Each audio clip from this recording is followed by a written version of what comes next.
G'day, my name's Noel Atkinson. I am the course manager for Central Queensland University MBA Leadership. Today we are doing a clip about referencing. Now you've started your course, you've got your dashboard, you're really excited about doing your master's degree, but you also realize that you want to be able to reference quickly and legitimately as possible. So starting here, we go to our first unit, Disruption and Innovation. And on the left, you'll see before you begin, start here.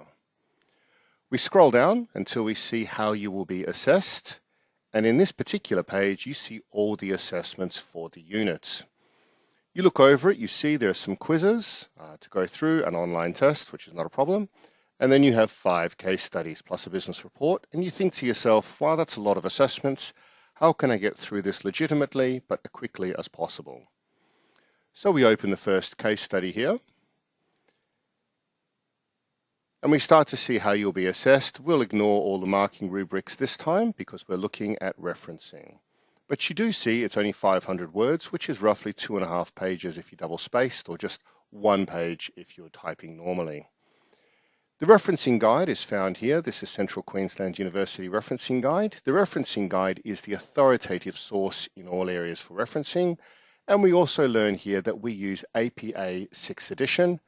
And here is the guide for APA 6th edition.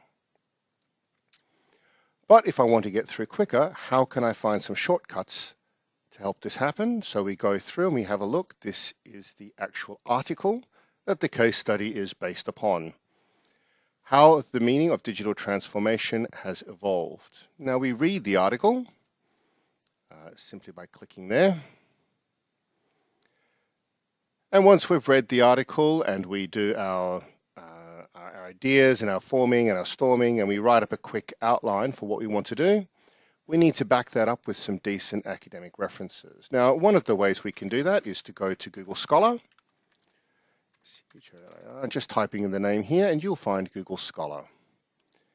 In Google Scholar, we can paste some of the keywords from the title, and here we are, a list of academic articles that we can have a look through. And we have some really interesting ones, Digital Framework, Humels. Let's take a look. Digital Framework, a framework for ICT literacy, which we read.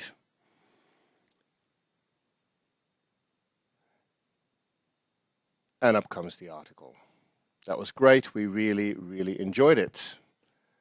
We decide we're actually going to use the article, so we go back and we want to quickly reference it. So we press the Cite button here. And up comes the full citation in APA 6. And we can just copy that and put that in the bibliography at the end of our assignment. And of course, remember to do your in-text referencing. APA is generally in text, the author's surname, and the year they were published. But the full part can go at the back at the bibliography. But not just Google Scholar, Central Queensland University has a library full of academic articles that may also help us. So I go to the library at CQU and I type in some of the names we're looking for. Let's ignore that one there. And let's go back to this one here, the meaning of digital transformation.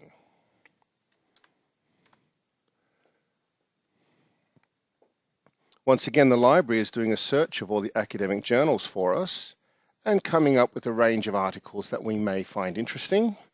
Some of them, like the digital transformation of banking in the Republic of Macedonia, may not be relevant.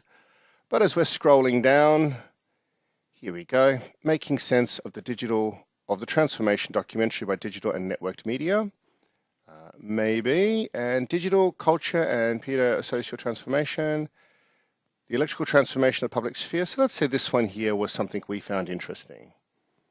We click the article, we scrolling down to view it, we click the links, we find it really exciting, we actually like the article, we want to reference it, so we click the citation button, and here we are in APA 6, we can either highlight it and copy it, or we can copy it direct to the clipboard. Once again, really quite an exciting and easy way to do. Please remember that to check the citation for accuracy, even as it says so here, both Google Scholar and the library are about 95% accurate. Some students say 95% is good enough. If the marker finds an inaccuracy, they'll get a minor mark down. And some students say they'll accept the hit because you need to get through the course quickly. Other students prefer to go check it all again. So what if I want to reference something that is not an academic journal, but is more something like a website? In this situation, we'll be using the CQ University Referencing Guides website, and we'd like to reference that in our case study. Microsoft Word can come to the rescue.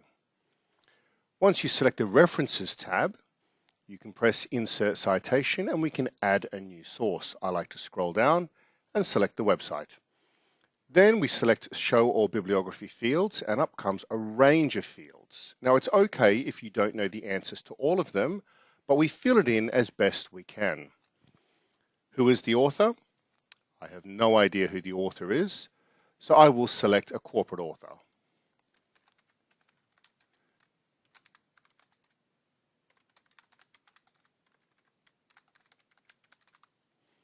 Name of the web page, that is CQ University Referencing Guides. Name of the website is CQ University Australia.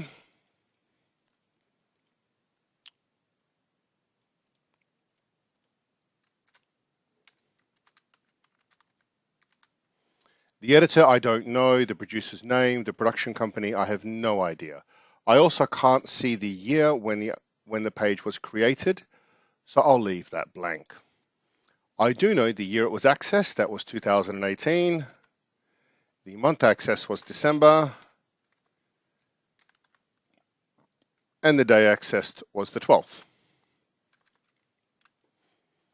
The URL,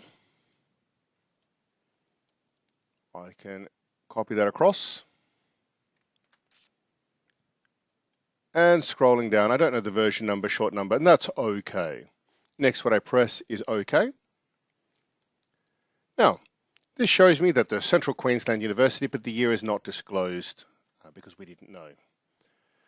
At the end of the case study, I want to insert the bibliography. Now, I make sure the style is APA, which is what I want, and then I insert the bibliography here. And you can see the referencing has been done for us. It looks quite nice and quite official, and it should get you through your marking process. I do hope you've enjoyed this referencing guide.